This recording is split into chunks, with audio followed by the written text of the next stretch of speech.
ഇനി എൻ്റെ പ്രിയ സുഹൃത്ത് ദിലീപിൻ്റെ അനുഭവം. ദിലീപ് ഇതിനു മുമ്പേ അനുഭവങ്ങൾ അയച്ചു തന്നിട്ടുണ്ട്. എന്താ ചെയ്യുക, നല്ല മനോഹരമായൊരു വ്യക്തിത്വം. ഒന്നും പറയാനില്ല, പറയട്ടെ. നമസ്കാരം ശ്രീകാന്ത് സാർ. ഞാൻ ദിലീപ്, സൗദിയിൽ നിന്നും. ഇതെൻ്റെ മൂന്നാമത്തെ കൃഷ്ണാനുഭവമാണ് സാർ. നേരത്തെയുള്ള 2 അനുഭവങ്ങളും സാറ് പറഞ്ഞിരുന്നു. ഒരുപാട് നന്ദി. ഈ മെയ് 23 എൻ്റെ റിട്ടേൺ ഫ്ലൈറ്റ് ആയിരുന്നു, കൊച്ചിയിൽ നിന്നും സൗദിയിലേക്ക്. ഈ പ്രാവശ്യം എനിക്ക് കുറച്ചേറെ മെഡിസിൻ കൊണ്ടുവരേണ്ടതായിട്ടുണ്ടായിരുന്നു.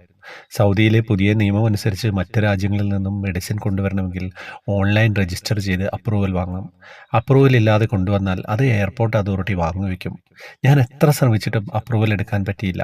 പിന്നെ ഒന്നും ചിന്തിച്ചില്ല, ഗുരുവായൂരപ്പനോട് എൻ്റെ സങ്കടം പറഞ്ഞു. സൗദി എയർപോർട്ടിൽ ചെല്ലുമ്പോൾ ഹാൻഡ് ബാഗ് സ്കാൻ ചെയ്യുമ്പോൾ അതിലെ മെഡിസിൻ അവരുടെ കണ്ണിൽപ്പെടലേ. അങ്ങനെ വന്നാൽ ഞാനത് ത്രിമുദ്രത്തിൽ പറഞ്ഞേക്കാമെന്ന്. എൻ്റെ ഗുരുവായൂരപ്പൻ്റെ കൃപാകടാക്ഷം കൊണ്ട് സ്കാനിങ് ടൈമിൽ അവരുടെ ശ്രദ്ധ എങ്ങോട്ടോ മാറി. അങ്ങനെ ഞാൻ എൻ്റെ ഹാൻഡ് ബാഗുമായി പുറത്തു വന്നു. എല്ലാം എൻ്റെ ഗുരുവായൂരപ്പൻ്റെ കൃപ.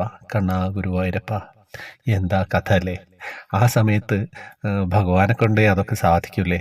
എപ്പോഴും ഞാൻ പറയാറില്ലേ, സൂര്യഭഗവാനെ മറച്ചു പിടിച്ച് ആ അർജുനെ തൻ്റെ ശബദത്തിന് വേണ്ടി രക്ഷിച്ച ഭഗവാന് ഇതൊക്കെയല്ല ഇതിലും വലുത് ചെയ്യാൻ സാധിക്കൂലേ. പക്ഷേ ഭഗവാനോടുള്ള ഭക്തി അചഞ്ചലമായിരിക്കണം.